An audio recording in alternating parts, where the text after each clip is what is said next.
In his opening remarks, Alex Cole-Hamilton commented on the small size of Holyrood, meaning that we all get on when the cameras are off. Is the implication of this that performing for the media brings out the worst in the character of politicians? If so, what can stop them from behaving badly? Could they refuse to take part in the, quote, silly games and chasing sound bites? I know that our former spin doctors might have views on this, says Nick. Geoff, is there something of a performance to politics? I think it's almost inevitable, but does it go too far? It was an interesting comment from Alex Cole-Hamilton that it's actually a lot more collegiate when the cameras aren't pointing at people.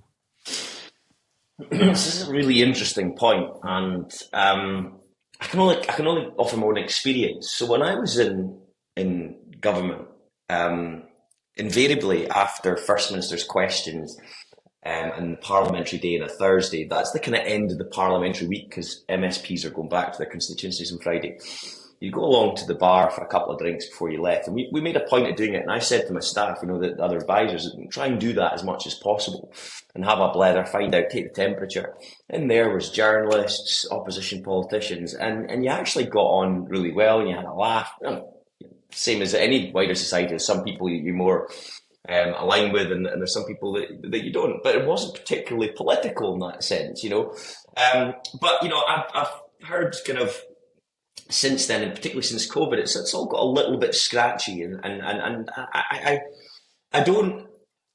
think there is something in the fact that behind the scenes people respect the fact that politicians are going through the same thing, whatever party or whatever views that they hold. They all get the same criticism from constituents or indeed from the press and all the rest of it. So there is a mutual respect there.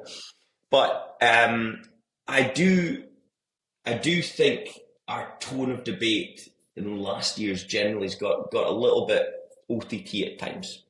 And we lost a little bit of fun in some of the debate as well. I'm not saying it should be fun. They're there to work, but I remember it being quite a laugh sometimes, And Alex Salmond was First Minister. He would always want to win a debate and then stamp on your throat, but he had a bit of a comedic streak to what he did as well, and he was always willing to chat to folk thereafter. So maybe there is just maybe a bit of a better tone we could strike. I just don't see it likely ahead of 2026. Yeah. Well, that's the other point. You're absolutely right to make it, that with a year to go to the election, where politicians want to show difference and want to point out why you should vote for me and not that guy over there, that actually there's an argument to suggest this could get worse, as far as Nick might be concerned. Andy, what do you think on this? I think there's two things. In terms of how things are behind closed doors with politicians, there has been a change since the referendum. And particularly the Parliament between 2016 and 2021 was a very difficult, pretty toxic Parliament. Partly because of Brexit, partly because of independence, partly because of the COVID stuff. And it became very difficult towards the end of that Parliament. Actually, that's part of the reason why the Green Coalition deal ever happened, but that's a separate episode, I suppose. There's no question that politicians have worked well together in the past, and behind closed doors there is a lot more friendliness than people would think that there is. But as I say, that friendliness has gone downhill somewhat in the sort of second half of devolution compared to the first. I think there's a chance, depending on the outcome of the next election, that might reinvigorate a little bit, and it might get a little bit more friendly and collegiate inside the building.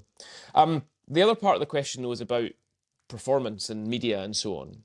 I think that's a much more difficult issue. It's also not just a Scottish issue, it's a UK-wide issue. So politicians in front of microphones and cameras and in public behave in an entirely different way to any other profession you could ever come across. So, Calum, you listen to Your Times Radio breakfast show, you got 4 hours of it every morning. Politicians do interviews in an entirely different way to anybody else who you ever have on the show.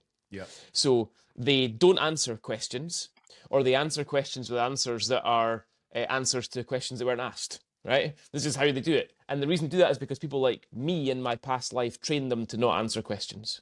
And it's this vicious cycle whereby journalists, and particularly broadcast journalists, present company accepted, of course, will ask questions in a way that attempts to trip politicians up, that attempts to basically back them into an answer they know they can't really give because they think it creates a better headline for, the news hour that's coming up 10 minutes later, maybe even makes it beyond that into other media and into other press. And at the same time, politicians say, well, I'm just not going to, I'm not going to play that game, so I'm going to refuse to answer that question, or I'm going to come on and give my message that my press officer has told me to give, irrespective of what question I'm asked. This is not going anywhere, right? This cycle is just useless. It's a waste of time.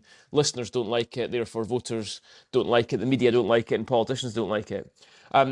Part of the reason, of course, that we started this podcast is because we wanted to have a different sort of conversation with politicians in the first place. And I think, that is doable, albeit we're a longer format and it's easier there than it is in other formats.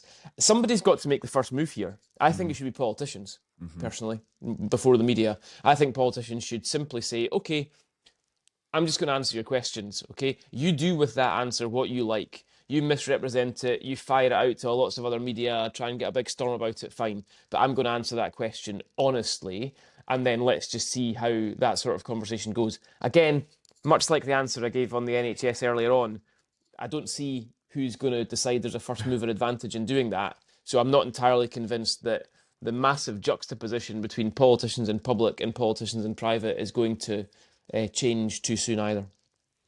It's interesting on this. I was speaking to friends that work in media, primarily in London, last night, and they were talking about how some politicians seem to be actually quite scared of the kind of long-form interview, which has become perhaps more of a thing in American political coverage than it has done here. And I was kind of thinking, well, actually, credit to the politicians that come on this podcast and sit with us for an hour and a half, and have conversations about stuff. And actually, that shouldn't go unnoticed. That perhaps Scottish politicians do step up and into that format more than you might think of Westminster politicians, if I can put it like that. It was just a notable difference, I thought, when I was speaking to my friends last night. There you go. Thank you, Nick. Right, shall we get on to some of your voice notes? You can send these on WhatsApp, of course. We always love to get them. Here is the first one from David. Hi, guys. Thanks again for the podcast. As always, it's been incredibly stimulating, if at times frustrating. We said that people were scunnered with Labour and the Tories, and that this was a great opportunity for the SNP. But you've got to factor in that people are scunnered with the SNP. So I, for example, voted for independence in 2014 and campaigned for it. I certainly wouldn't do the same just now. I'd probably vote against, if not abstain, because I think that the SNP are not serious. I think that they've become the EUNP, the EU party, if you like. They want us to go into a bigger union. I, like a third of Scots SNP supporters, voted for Brexit. The other thing is, I don't really believe that the SNP leadership want a referendum. They know that they would lose it. I think that they keep offering this because they want to keep the troops on board, and they're like the Grand Old Duke of York. I think this has been the case since 2018. They marched them up to the top of the hill and they marched them down again. And it's always jammed tomorrow. That from David. Geoff, should we come to you first on this? The scunner Sorry. The scunner factor with the SNP, they're not serious. They're the EU National Party. Wouldn't win a referendum. I mean, there's a lot to unpack there. I won't go through every single issue. But I would resist what he says on the scunner factor. I think I've been pretty open that I don't think the electorate right now are thinking, yay, I can go and vote for the SNP again at the next election. I don't think that's the sentiment at all. I think that they're benefiting from the fact we've seen a pretty insipid start from the UK Labour government, and Anna Sarwar are struggling to defend that. I think we've seen the rise of Reform, which is acting as a unionist party poison pill because it's taking votes largely from the Tories and Labour, and it's keeping the SNP vote pretty stagnant, and that would be enough to see them win. So I accept the premise on that.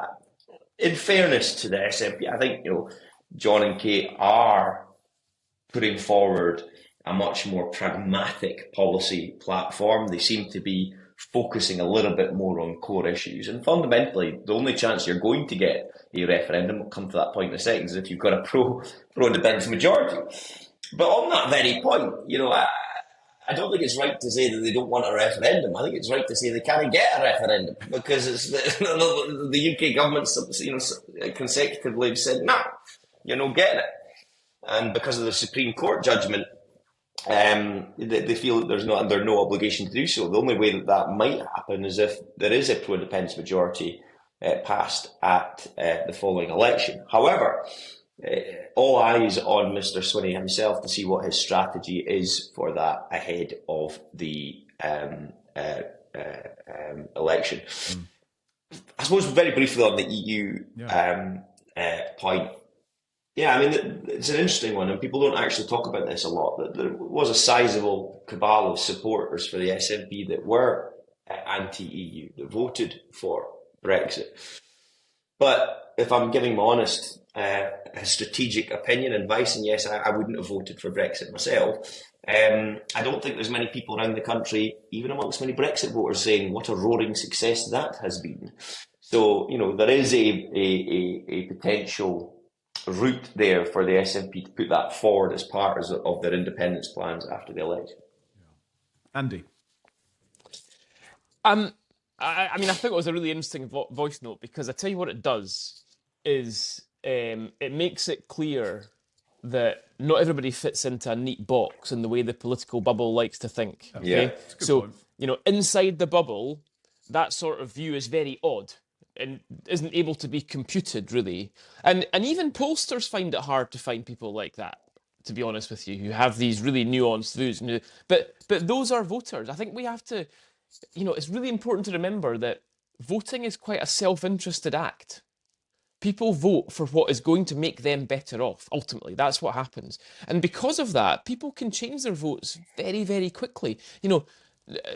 Most people, and most of the people who swing elections and who swing referendums, they're not members of political parties, they don't follow a particular tribe, they don't particularly identify with any party in general, or any nation in general, really. They don't tend to be either British or Scottish nationalists either. They're just kind of Midland people who vote for what they think is going to be the best option at the time. They did that last July, and a lot of them look like they're going to change, because they might go back and vote for John Swinney this time instead. So, I mean, I think that's an important understanding, is that people like our listeners, they operate in grey worlds. They don't operate in black and white worlds, and that's why.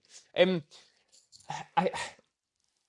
do think, though, that most people, I'll put it this way, there'll be more people who were very upset with the SNP who are now more optimistic towards them, and a little bit and going a little bit easier on them, than the number of people who were positive about the SNP and are now negative about them. So I mean, I think that is reflected in overall polling, and that's why John Swinney and Kate Forbes are basically doing pretty well at the moment and getting more people on board.